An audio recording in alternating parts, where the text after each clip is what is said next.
Zdravím, ja som Boba a toto je Netradične s Bobou. Rada rozprávam o témach trošku inak. Inak, než sa rozpráva bežne. Nemyslím si, že je to cool, myslím si, že je to potreba. A práve preto vznikol tento podcast. Dnes by som rada rozprávala o tom, prečo sa ľuďom nedarí schudnúť. A rada by som zdieľala informácie, ktoré mám a ktoré si myslím, že by mohli pomôcť. A pozrieť sa na to trošku inak, než len skrz nejaké diety a jedlo. Pretože ja mám takú skúsenosť, že chudnutie nesúvisí iba s jedlom a práve to, ako vyzerá a aké je zdravé naše telo, súvisí v prvom rade s tým, ako máme nastavenú myseľ a čo vnútorne prežívame. Pretože všetko sa to objaví vonku. Od tých mojich výrážok, cez to, koľko vážim, či vypadávajú moje vlasy a aké choroby mám, to všetko vlastne súvisí s tým, čo máme vo vnútri. A teda dnes by som rada rozprávala o tej váhe. Prečo o tom rozprávam práve ja? Váhu som nikdy extra neriešila. Riešila som oveľa viac svoje vlasy, alebo či mám celulitídu, lebo sa objavila veľmi skoro. Ale skutočnosť je taká, že tá váha prináša veľmi veľa z nás obrovské problémy, obrovský stres. A ja by som sa rada rozprávala o tom, ako sa váha menila mne, s čím to súviselo, ako som si to všímala na sebe. A zároveň sú nejaké nové výskumy, ktoré bohužiaľ sa nedostávajú medzi ľudí. A ktoré dokazujú to, že váha súvisí priamo s našim vnútorným naladením. Takže v prvom rade by som rada zazdieľala vlastnú skúsenosť. Napriek tomu, že som celý život bola pomerne chudá, moja váha sa menila. A moja váha sa vie meniť veľmi rýchlo. Podľa toho, ako práve žijem svoj život. A keďže ja mám tendenciu všetko veľmi analyzovať, sledovať sa a filozofovať nad tým, vedela som prísť na mnoho vecí, ktoré s mojou váhou súviseli. Moja váha bola vždycky približne medzi 45 až 65 kg. Je to pomerne veľký rozdiel na človeka, ktorý má v podstate skoro rovnakú životosprávu celý život. Od toho, koľko cvičím, cez to, ako sa stravujem, je to veľmi podobné. Avšak moja váha sa napriek tomu menila okolo tých 20 kg, čo je veľa. A ja som si začala všímať, prečo to je. A tým, že tie nábehy tej váhy aj ubúdanie boli rýchle, vedela som priamo identifikovať, s čím to v mojom živote súviselo. A u mňa konkrétne tá váha súvisí s pocitom bezpečia. Akokoľvek zvláštne to znie a ja potom dám ako dôkaz toho, čo hovorím, aj výskumy, ktoré niečo takéto dokazujú. Moja váha naozaj súvisela s tým, ako bezpečne sa cítim, koľko stresu mám v živote, či mám okolo seba ľudí, s ktorými sa cítim dobre a či žijem život tak, ako mi je príjemne, v akom sa cítim naozaj sama sebou a dobre. A čím lepšie sa cítim, čím šťastnejšia som, tým moje telo, a myslím tým aj celkovo, nielen váha, je zdravšie, funguje pre mňa lepšie a nemá potrebu zhromažďovať tuky a nejaké choroby. No a rada by som prešla na to, aké výskumy máme a potom to ešte rozšírila o nejaké moje také pozorovania a možno aj spirituálne vhľady, veci, ktoré som sa naučila od rôznych ľudí, ktorých či už počúvam skrz podcast, alebo ich sledujem niekde na YouTube. Čítam veľa kníh, ktoré sa venujú spiritualite a rôznym takýmto hĺbším témam a hĺbším spôsobom, ako na veci nahliadať. No a čo sa týka dôvodov ukladania tuku v rámci výskumov, zamerala som sa na výskumy, ktoré sa naozaj sústredili na mentálne zdravie. Je to kvôli tomu, pretože mám taký pocit, že už veľmi veľa vieme o jedálničkoch, o tom, čo je zdravé, nezdravé. Ono sa to vlastne aj tak mení potom. Nakoniec pravdepodobne je to o tom, že každé telo je iné. Takže tie jedálničky jednoducho na niekoho účinkujú, na niekoho nie. A myslím si, že je najlepšie sledovať vlastné telo. Ale to je trošku iná vec. Jedálničkom sa venovať nechcem. Chcem sa venovať tomu, ako s váhou súvisí mentálne zdravie. A prečo napriek tomu, že človek cvičí, zdravo sa stravuje a snaží sa schudnúť, sa mu to nedarí. Nehovorím o schudnutí typu, že máme zdravú postavu a napríklad napriek tomu, že ja som chudá, mám pomerne akože nejaký tuk na tých stehnách, na zadku, na lítkach. Nemyslím si, že je zdravé niečo takéto považovať za nadváhu a že by sme to mali zhodiť. Kvôli tomu, pretože vlastne žena hormonálne potrebuje mať nejaký tuk na to, aby jej hormóny fungovali správne. Avšak, pokiaľ vidíme, že sa nám vyslovene ukladá taký neprirodzený tuk, že možno nemáme dostatočne veľa energie, že vidíme, že to není úplne zdravá postava a niečo, v čom sa cítime dobre, to už je tá druhá vec, kedy riešime, s čím by to mohlo súvisieť. Takže k tým výskumom. Jeden z výskumov, ktorý som našla, je od profesorky doktorky Alice Apple, ktorá učí na Kalifornskej univerzite a venovala sa chronickému stresu. Prišla na to, že zvýšená hladina kortizolu zvyšuje chuť na sladké, mastné a vysokokalorické veci, ale aj inštruuje telo, aby ukladalo tuk napríklad na bruchu. Čo znamená, že na jednej strane vlastne ten stres prispieva k tomu, že jeme viac a jeme nezdravo, ale zároveň ten stres inštruuje telo k určitému fungovaniu. Ďalší výskum sa už venoval traumám a nedostatku pocitu bezpečia, čo je presne to, čo som odpozorovala sama na sebe. Tomuto výskumu sa venoval psychiater dr. Bessel van der Kolk. Telo môže využívať nadváhu ako fyzickú bariéru a jedlo ako prostriedok na sebareguláciu. Prečo tam vlastne spomínal, že telo môže využívať tú nadváhu ako bariéru? Je to kvôli tomu, že či už ľudia, ktorí si prešli nejakými traumami v spojení s nejakým násilím, s tým, že napríklad boli znásilnení a podobne, si vytvárajú fyzickú bariéru, aby boli hrozivejší, väčší, poprípade neatraktívni. A takýchto dôvodov môže byť v hlave, verím, nekonečno. Toto je iba príklad, prečo telo potrebuje mať ten tuk a samo si ho vytvára, pretože to nejakým spôsobom vlastne súhlasí s tým, ako chceme a potrebujeme pôsobiť na spoločnosť. Ja keď sa bojím, že mi niečo hrozí, ak budem atraktívna, moje telo prirodzene bude budovať sa tak, aby atraktívne nebolo. Pretože sa snažíme byť v bezpečí a to telo nás vlastne podporuje v tom, v čo veríme a v čom budeme v bezpečí. A teraz takou myšlienkou na zamyslenie je uvedomiť si, prečo ten tuk potrebujete. Prečo vaša vyššia váha môže byť v niečom výhodou. Môže byť vlastne nejaký stav, ktorý v skutočnosti preferujete.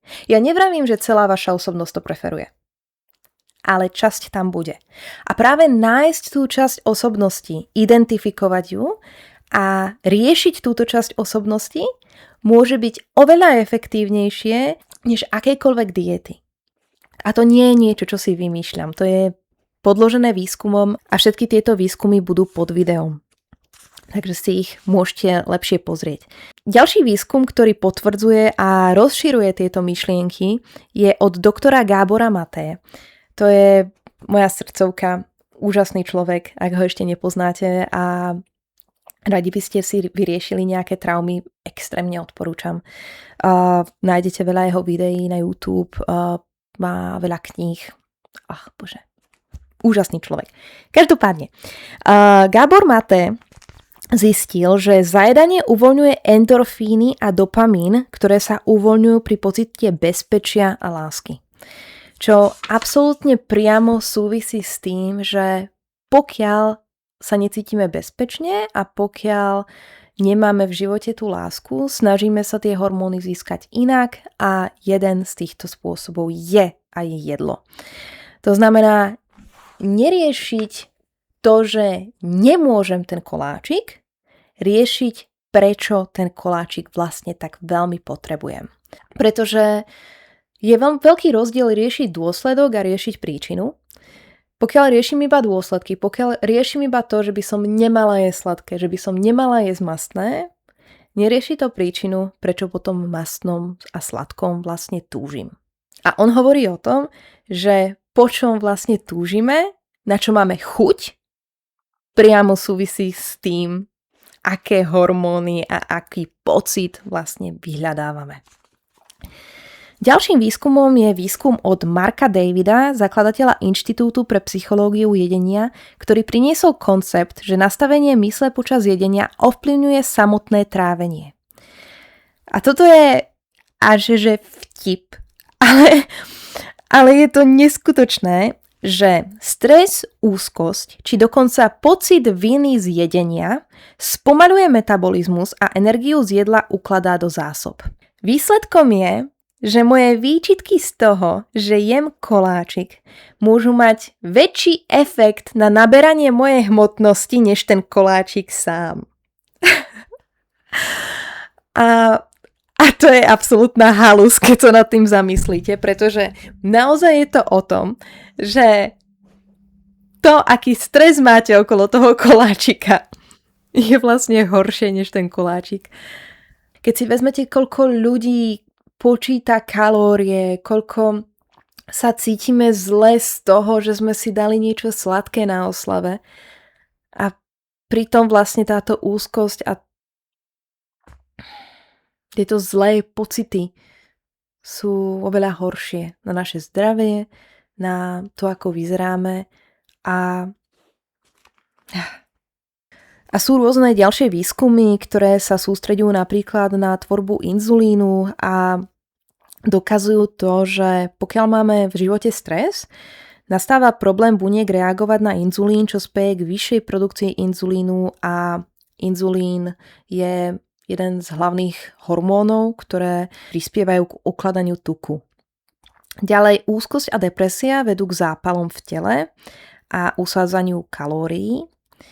A taktiež napríklad nedostatok spánku vytvára pocit hladu z dôvodu produkovania hormónu grelínu, ktorý vytvára tento pocit hladu a vlastne pokiaľ sme dobre vyspaní, tak tento hormón sa nám netvorí v takom rozsahu. A tieto výskumy vlastne dokazujú, že niekedy nezáleží až tak na tom, čo jeme, ale ako to jeme a zároveň ako sa cítime všeobecne v našom každodennom živote, pretože to prispieva k tomu, ako funguje naše telo, ako tie potraviny spracováva, aké máme potom chute a koľko kalórií vlastne naše telo potrebuje. No a vsúka z takého môjho spirituálneho sveta. A myslím si, že veľa z týchto výskumov vlastne priamo či nepriamo smeruje na sebalásku. Samotné chudnutie môže vychádzať z pozitívnej a negatívnej motivácie. Buď môže vychádzať zo sebalásky, z pocitu toho, že chcem mať zdravé telo. Chcem, aby moje telo vyzeralo zdravo, aby som sa v ňom cítila dobre a preto chcem schudnúť. Druhým dôvodom a asi väčšinovým dôvodom, prečo chceme chudnúť, je negatívna motivácia. Motivácia toho, že nevyzerám dobre. že nie som šťastná vo svojom tele, že chcem, aby vyzeralo inak. A táto nespokojnosť vlastne súvisí s tým, že sa nemáme radi, že hľadáme to naplnenie niekde vonku. A musím povedať, že toto naplnenie nikdy úplne nenájdeme. Je veľmi veľa ľudí, ktorých som takto videla schudnúť, vyzerali absolútne nádherne a ešte stále sa nemali radi. Ešte stále videli na sebe najmenšie nedostatky. A myslím si, že mať sa rád naozaj nesúvisí s tým, ako vyzeráme, pretože je veľmi veľa žien, ktoré sú absolútne nádherné. Ako na nich hľadať nejaké nedostatky, no ako človek musí vyslovene mikroskopom pozerať. A verte či nie, oni tie nedostatky nájdu a budú sa kvôli nim cítiť ešte pomaly horšie ako mnoho žien, ktoré majú nadváhu. A vôbec tieto veci nesúvisia s realitou, súvisia s tým, ako máme nastavenú myseľ. A sebaláska musí prísť skôr, ako schudneme. A vtedy nám to aj reálne pôjde. Prečo ešte si myslím, že sebaláska je veľmi dôležitá v tejto téme? Tak keď si vezmeme, že niekoho máme radi. Napríklad máme dieťa. A pokiaľ nám záleží na tomto dieťati, tak napriek tomu, že mu chceme dopriať nejaké sladkosti a chceme mu dopriať to, aby jedlo, na čo má chuť, tak sa snažíme mu dopriať aj vyváženú stravu. A myslím si, že mať sa rád neznamená, že si nedám tú zmrzlinu, ale mať sa rád znamená, že si naozaj nakúpim aj tú zeleninu, že viem, že sa po tej zelenine budem cítiť dobre, že moje telo bude mať viacej energie, že mi potom lepšie slúži a že sa o ňo starám. Starám sa o ňo najlepšie, ako viem a myslím si, že s takýmto prístupom je takmer nemožné prejedať sa sladkým. Vlastne by to bolo proti mne. Kto s dobrým vzťahom sám k sebe by to predsa spravil? A je to tak. Čím radšej sa mám, tým menej si takéto veci dovolím. A nie z negatívneho pocitu. Nie z toho, že si to vyčítam. Ale jednoducho z toho, že sa mám tak rada, že si radšej zoberiem tú mrkvičku. A mne chutí aj tá mrkva. A viem, že je to proste pre mňa dobré. A ďalšia moja myšlienka je to, že stres súvisí s nedostatkom sebalásky a sebavyjadrenia. Žijeme život akoby niekoho iného. Hovoríme áno, keď chceme povedať nie a opačne. Potlačujeme emócie a nie sme v spojení sami so sebou a vlastnými potrebami. Pokiaľ vlastne ani neviem, čo potrebujem, neviem, čo chcem a neviem to identifikovať, veľmi náročne to dosiahnem. Občas možno vzídu nejaké emócie, ktoré sme v sebe potlačali, ale je to v poriadku. Je v poriadku občas si prežiť ten smútok a keď tú emóciu prežijeme, ona naďalej nemá potrebu ostávať v nás. Vlastne to uvoľníme. Problém je, keď tie emócie držíme v sebe. A držať v sebe veci musí mať negatívny efekt. Keď si vezmete, to je ako keby ste držali v sebe ako všetko to jedlo a vodu a teraz ja to nepustím von. No, aký efekt by to malo na vaše telo? Asi úplne nie dobrý, nie zdravý. Ale robíme to bežne s emóciami. Snažíme sa nemyslieť na tie zlé veci, nevyjadriť smútok. Takto sa žiť ale nedá. A je to veľakrát o tých potlačených emóciách a o tom, že žijeme život, ktorý v skutočnosti žiť nechceme. Potom nám prináša stres, prináša nám situácie, v ktorých sa vlastne nechceme nachádzať. Chceme byť niekde inde. A musíme si to aj uvedomiť. Preto prosím, v prípade, že vidíte, že vaše telo nie je zdravé, že máte choroby, že priberáte, neriešte len následok. riešte príčinu. A príčina je v hlave. Verte mi. Dúfam, že vám to niečo dalo. A len aby som vlastne dokončila tú moju skúsenosť, tak napríklad, keď som spoznala svojho priateľa, prišla som práve z Thajska, ja som dlhodobo bola na cestách a akokoľvek úžasný zážitok to bol, bolo to pre mňa vlastne stresujúce, nemala som úplne pocit bezpečia, nemala som to bezpečné miesto, kam sa vôbec vrátiť.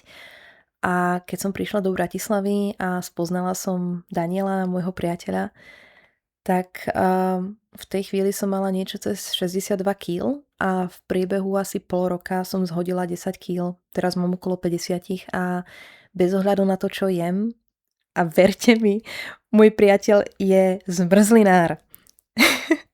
Takže aj toho cukru pojem veľa a vôbec to nemá efekt na to, koľko mám kíl a ako vyzerám, pretože má na to efekt v prvom rade to, ako sa cítim, ako dobre sa cítim doma s ním v Trenčíne, bývam vlastne v domčeku pri lese. Ja som vždycky o niečom takomto snívala a napriek tomu, že cestovanie bolo pre mňa úžasné a určite o tom rada porozprávam v nejakom inom príspevku, tak som vlastne teraz rada doma. Som rada v bezpečí a môžem vlastne využívať tú svoju tvorivosť napríklad aj takýmto spôsobom a pokiaľ sa to niekomu páčilo a dal by mi subscribe, odber, tak prosím, urobte to, veľmi ma to poteší a budem mať iba o motiváciu naviac sa v tom zlepšovať, nehovoriac o tom, že mojou myšlienkou nebolo robiť takéto podcasty sama. Mojou myšlienkou je robiť podcast s niekým a toto nie je podcastová miestnosť iba pre mňa, je to aj pre niekoho ďalšieho a pokiaľ by ste sa ku mne radi pridali, budem veľmi rada. Nie je pre mňa prioritou, aby bol človek známy, ale aby mal vlastný príbeh, o ktorom sa so mnou chce porozprávať. Nemusí to byť podcast na hodinu. Možno niektoré bude 20 minút. Ale som veľmi rada, pokiaľ budem mať príležitosť rozprávať o veciach úprimne, otvorene. Nie je potreba niečo skrývať. A myslím si, že naša spoločnosť a my všetci extrémne trpíme tým, že nevyjadrujeme sami seba, že máme pocit, že sme nejaký divný a nemôžeme otvorene rozprávať o tom, čo cítime, čo prežívame, čo by sme si prijali. Práve preto potom priberáme, máme stres a nie sme zdraví. Tak, pokiaľ by sa niekomu chcelo, ozvite sa mi prosím, či už cez Instagram alebo do komentára, budem to sledovať a rada sa vám ozvem. Ďakujem.